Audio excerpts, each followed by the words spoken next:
Kita bahas dulu yang pertama ini. Persoalan hukum sholat dalam tanda kutip selain sholat jenazah. Selain sholat jenazah yang dilakukan di pemakaman atau di kuburan. Tahu-tahu kita pergi ke kuburan, tahu-tahu ingin sholat, ya, sholat zuhur atau sholat asar atau sholat apa gitu, sholat sunnah mutlak gitu ya. Ini persoalan yang diperselisihkan di antara para ulama. Jadi hukum sholat di kuburan itu bukan termasuk masalah yang disepakati, justru itu menjadi masalah khilafiyah. Jadi 4 mazhab itu mempunyai pandangan yang berbeda-beda. Nah, coba kita ingin tahu bagaimana pendapat setiap mazhab dan apa ibarahnya ya atau ungkapannya di dalam literatur atau kitab-kitab yang otoritatif dalam madhab tersebut. 1. Di dalam madhab Hanafi. Madhab Hanafi, sholat selain sholat jenazah yang dilakukan di pemakaman atau kuburan hukumnya makruh. Makruh itu 1 langkah lagi sudah haram, Pak. Ya. Kan kalau ada menurut jumhurul fuqaha itu ada 5 hukum taklifi, wajib, sunnah, mubah, makruh, haram. Itu menurut 3 mazhab itu ada 5. Kalau menurut Abu Hanifah ada 7. Makruh dibagi 2 nanti. Makruh yang mendekati mubah dan makruh yang mendekati haram. Jadi di sini dalam mazhab Hanafi melakukan sholat selain sholat jenazah kok dilakukan di pemakaman makruh. Kalau diartikan dalam bahasa Indonesia makruh itu dibenci. Ya. Meskipun ketika dilakukan tidak berdosa sih. Ya, dalam pengertian makruh kan ma yusabu ala tarikihi wa la yu'aqabu ala fa'ili. Makruh itu sesuatu perbuatan jika dilakukan enggak berdosa. Enggak berdosa sih. Tapi kalau mampu ditinggalkan itu lebih utama. Itu definisi makruh gitu. Dalam mazhab Hanafi hukumnya makruh.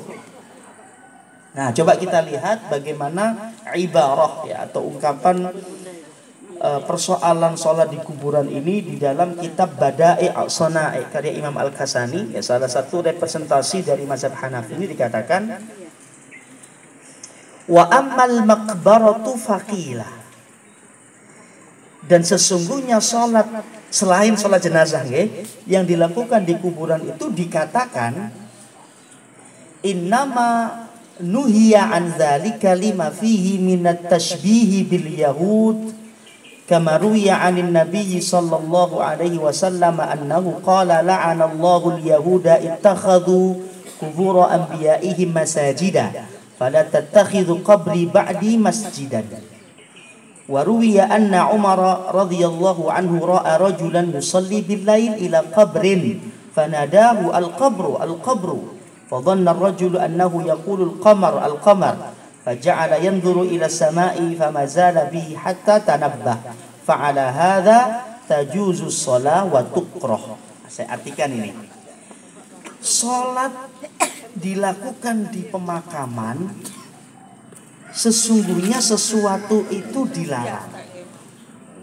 Kenapa dilarang? Kata Imam Al-Kasani, karena sholat yang dilakukan di pemakaman itu 11-12 ada kemiripan dengan perbuatan orang Yahudi. Innama nuhiya dzalika lima fihi minat tashbih bil yahud katanya. Jadi orang Yahudi itu punya kebiasaan mereka melakukan ibadah mereka di pemakaman rahib-rahib mereka. Maka sholat di pemakaman itu dilarang karena ada unsur tasbih tadi, menyerupai perbuatan atau kebiasaan orang-orang Yahudi.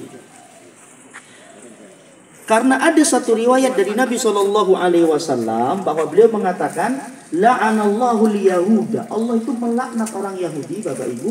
Kenapa? Ittakhadhu qubur anbiya'ihim masajid. Sebab dilaknatnya orang Yahudi itu adalah karena mereka menjadikan kuburan-kuburan nabi-nabi mereka menjadikan kuburan-kuburan orang-orang soleh mereka sebagai tempat ibadah. Jadi kalau ada orang soleh mati, dibangun di situ tempat ibadah, mereka ibadah di situ. Maka itu dilaknat oleh Allah Subhanahu wa taala. Maka kata Nabi, "Fala tattakhidhu qabri ba'di masjid." Awas, nanti kalau aku meninggal dunia, jangan dijadikan kuburanku itu sebagai masjid. Maka Nabi kan dikuburnya bukan di masjid, di kamar beliau yang kebetulan di samping masjid. Nah, meskipun ada perluasan kemudian, tapi tujuannya bukan menjadikan kuburan itu masjid. Dalam riwayat yang lain, Umar itu melihat salah seorang. Wa ruwiya anna Umar radhiyallahu anhu ra'a rajulan yusalli bil-lail ila qabrin. Waktu di malam hari Umar bin Khattab berjalan melihat seseorang malam-malam sholat di kuburan. Malam-malam sholat di kuburan. Lalu Umar mengatakan, al-qabr, awas itu kuburan, gitu ya. Maksudnya jangan sampai sholat di situ, jangan sholat di situ. Nah, orang yang sholat tadi seakan-akan mendengarnya bukan qabr tapi kamar begitu ya. Nah, dikiranya bulan padahal kuburan.